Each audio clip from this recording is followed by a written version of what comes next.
All right, final go around here on Sportsbit. Betting Insight today. Two more games. LiveOddsSportsbookReview.com. Georgia on the road to take on Ole Miss. Ole Miss 7-62 the total. A nice win to start the season for Georgia. It's been a struggle the last couple weeks. Kirby Smart gambled. He put Eason in last week, the big win on the road against Missouri. Before that, they were like a 54-point favorite and beat Nichols at home by 2 points. Yeah.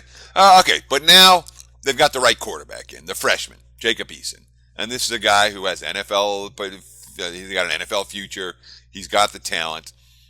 Last week, first road start, a mixed game. You know, he threw for 308 yards and 3 touchdowns. But it took 55 attempts.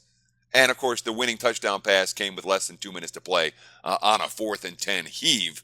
That being said, they completed it.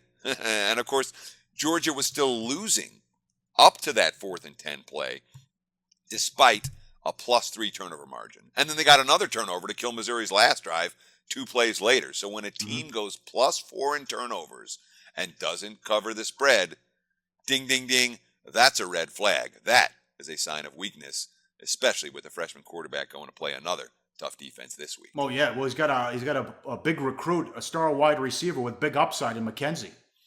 Yeah, he sure did. You know, McKenzie, what do you have, 10 passes and 3 touchdowns against Missouri last week. Quote, talking about his Frost QB, it means he has it in him. He keeps his composure in the huddle. He keeps us up high. He encourages us in those situations. You wouldn't expect that from a freshman. So for him to come in there and do what he does, I love it.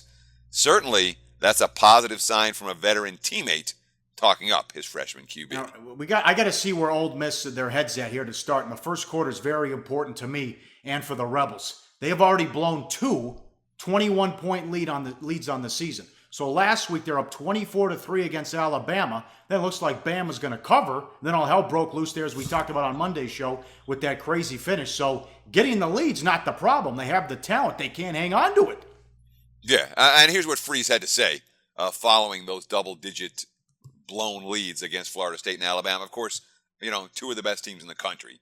So let's not rip Ole Miss too much for those losses. That being said, here's Freeze quote. While it is disappointing, life is disappointing at times. It's what you make of it after those disappointments.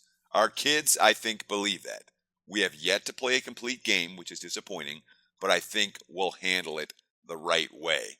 You know, I mean, this is a really fast defense, but I've sometimes questioned their toughness up front. Okay. Bama, they pushed them around last week, 338 on the ground.